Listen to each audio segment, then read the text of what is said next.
Lorsqu'on parle d'envoûtement, l'envoûtement, c'est l'art de ne plus être maître de soi-même, d'appartenir à quelqu'un inconsciemment ou même consciemment, qui appartient à quelqu'un d'autre et quelqu'un d'autre qui le manipule. Et quand on parle d'envoûtement, vous devez savoir que beaucoup de personnes sont envoûtées dans le monde dans lequel nous sommes. Et quand tu vas écouter ce message, tu comprendras que sûrement tu as été envoûté quelque part. Vous devez comprendre que lorsqu'on parle d'envoûtement, il n'y a pas envoûtement sans émetteur et sans récepteur. Mon fils Loïc viendra, je vais vous montrer quelque chose. Il arrive ici et supposons que lui aujourd'hui, il représente un homme qui est peut-être envoûté. Et moi, je représente une personne qui l'est envoûtée. Vous allez vous rendre compte que pour que moi je puisse l'envoûter, il faut que lui, en lui, il puisse avoir quoi? Un récepteur.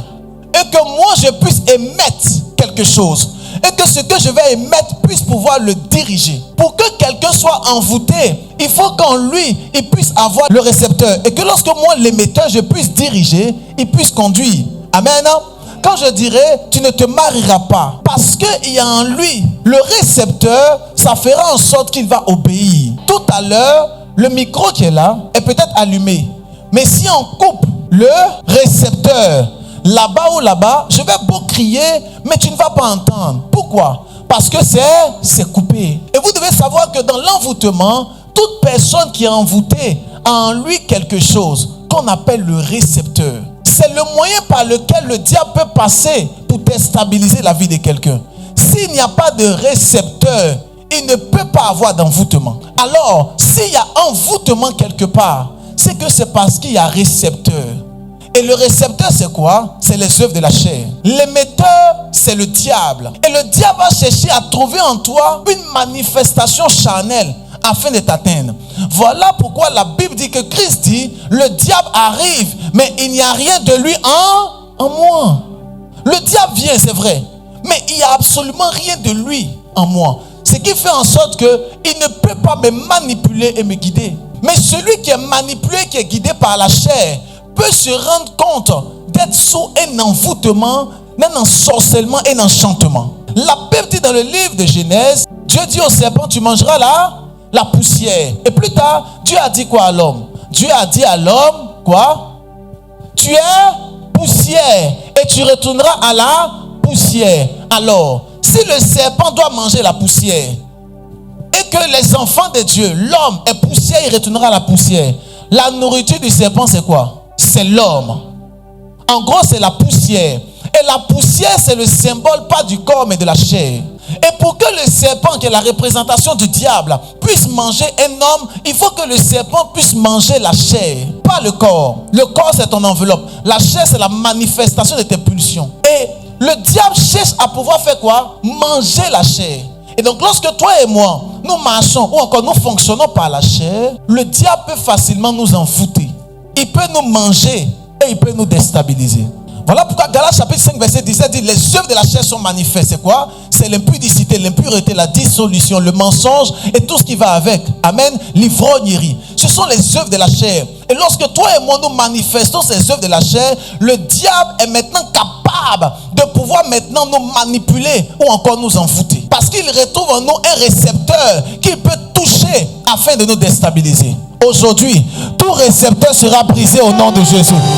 Mais ton amen n'est pas un amen à la gloire de ton Dieu. Tout récepteur sera cassé au nom de Jésus. Si tu te tiens debout, tu dis amen, cette parole est pour toi.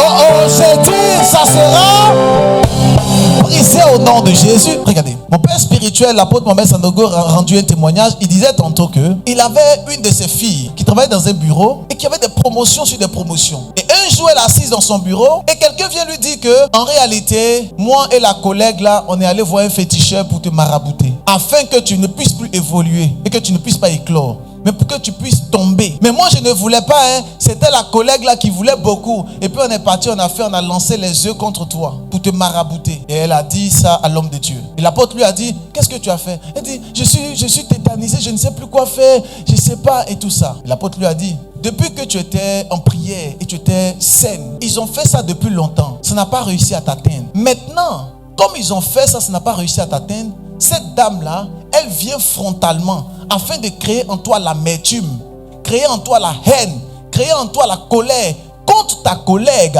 afin que maintenant tu puisses avoir en toi le récepteur et qu'il puisse t'atteindre. Donc la personne qui est venue te dire qu'on a cherché à faire le maraboutage sur toi, en réalité c'est elle qui est la plus méchante. Elle veut créer en toi la haine et la colère. Et dès lors que la haine s'installe, maintenant le récepteur est là, on peut maintenant émettre et te détruire.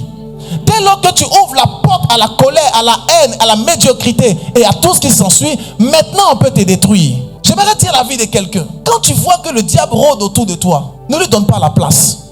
Reste toujours en joie, en paix et en grâce. La Bible dit, si cela dépend de vous, soyez en paix avec tous les hommes. S'il est fâché, il est fâché pour lui seul. Mais toi, tu es en paix avec lui. De peur qu'il puisse trouver en toi un récepteur. Et ils vont émettre maintenant les projets. Détruire les finances, détruire les affaires, détruire le mariage, détruire les enfants. Je déclare que cela est nul et sans avenir. Donne-moi le meilleur des amens. J'arrête cela au nom de Jésus. Je refuse cela au nom de Jésus. Nous refusons cela au nom de Jésus. Alors le diable est très rusé, mais il n'est pas intelligent. Mais toi, tu as de l'intelligence au nom de Jésus. Alors vous devez savoir qu'il existe deux types d'envoûtement. Le premier type d'envoûtement, c'est ce qu'on appelle l'envoûtement par les convoitises de ce monde ou encore par les œuvres de la chair. Et le deuxième envoûtement, c'est ce qu'on appelle l'envoûtement par des esprits impurs. Alors j'aimerais te citer quelques éléments pour que tu puisses savoir. Comment savoir qu'un homme est envoûté? Ou comment savoir qu'une femme, elle est envoûtée? Premier élément, pour que tu puisses savoir si un homme est envoûté ou si une femme est envoûtée, vous allez commencer à faire les choses que vous avez l'habitude de faire pour Dieu et tout ça. Vous allez commencer à perdre cette habitude. Quand quelqu'un commence à perdre l'habitude qu'il a avec Dieu, il doit savoir automatiquement qu'il y a un envoûtement qui est en train de se positionner dans sa vie. Quand tu as l'habitude de faire des choses spéciaux, extraordinaires, des choses surnaturelles pour Dieu, et que tout à coup tu commences à arrêter cela, c'est le symbole qui est un envoûtement. Une autre chose, quand vous êtes plus maître de votre vie et vous sentez que quelqu'un d'autre dirige votre destinée, il y a un envoûtement. Quand tu sens que tu n'es plus maître de toi-même, tu n'es plus maître de ta destinée et tu sens en toi comme si quelqu'un est en train de diriger ta vie quelque part, il y a un envoûtement. Quand vous sentez que vous êtes en train de vivre la vie de votre père ou de votre mère ou de votre tonton, de votre nièce, on vous a donné le nom de votre arrière-grand-mère. Et votre grand-mère là, elle n'avait pas d'enfant. Vous aussi, ça fait 40 ans, vous n'avez pas d'enfant. Sachez qu'il y a un envoûtement. Quand vous commencez à vivre les mêmes situations que les autres personnes ont vécues, il y a un envoûtement. Quand une personne vous maudit avec une cause, il y a un envoûtement. La Bible dit la malédiction sans cause est nulle et sans effet. Mais la malédiction avec une cause a de l'effet. Donc quand quelqu'un vous maudit parce que vous avez volé son argent, il y a une malédiction. Il y a un envoûtement. Quand quelqu'un vous maudit parce que vous avez pris son époux ou son épouse, il y a un envoûtement.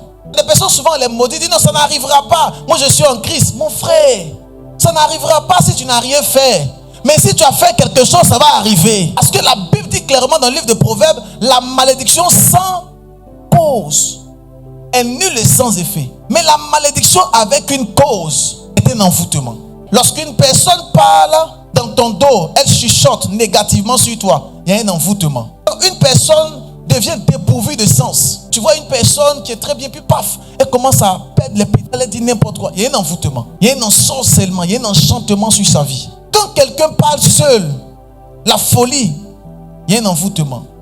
Quand vous sentez tout le temps la mort, et vous sentez l'esprit de mort autour de vous, ou même au-dedans, vous sentez comme un esprit de mort, il y a un envoûtement, il y a un ensorcellement terrible. Quand vous êtes tout le temps en colère, à ton réveil colère, mange colère, on te salue, tu es énervé. Même souvent tu viens à l'église, le pasteur est en train de prêcher, même ça t'énerve.